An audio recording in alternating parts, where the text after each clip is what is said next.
আসসালামু আলাইকুম এভরিওয়ান। আশা করি আল্লাহর রহমতে সবাই ভালো আছেন। আমি আজকে একটা রেসিপি নিয়ে এসেছি নতুন মাদের জন্য, যারা নতুন মা হচ্ছেন, মা হয়েছেন, বাচ্চার বয়স 6 মাস 7 মাস এরকম, তো আপনার বাচ্চার জন্য এই স্যুপটা দিতে পারেন বানিয়ে। এখানে আলু, গাজর এবং শাক এবং এই শিম দিয়েছি। আপনার হাতের কাছে যে সবজিগুলো আছে, বাচ্চা যেগুলো গন্ধ নিতে পারবে সেগুলো দিয়ে আপনি রান্না করতে পারবেন। এবং আপনারা 6 মাস 7 মাস 8 মাস 9 মাস 10 মাস 1 বছর পর্যন্ত আপনারা লবণ ইউজ করবেন না। বাচ্চার লবণটা কিডনির জন্য ঝুঁকিপূর্ণ। আমার বাচ্চার বয়স 1 বছরের উপরে, তাই একটু লবণ দিচ্ছি।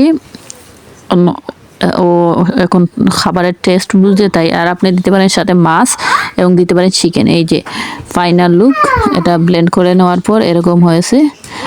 তো আমি এখানে শুধু সবজিগুলো দিয়ে রান্না করছি, এখানে কোনো ওই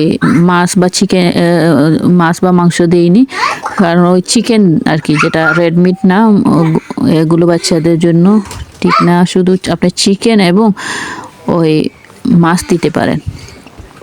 তো যারা নতুন মা হচ্ছেন তাদের জন্য অবশ্যই হেল্পফুল হবে।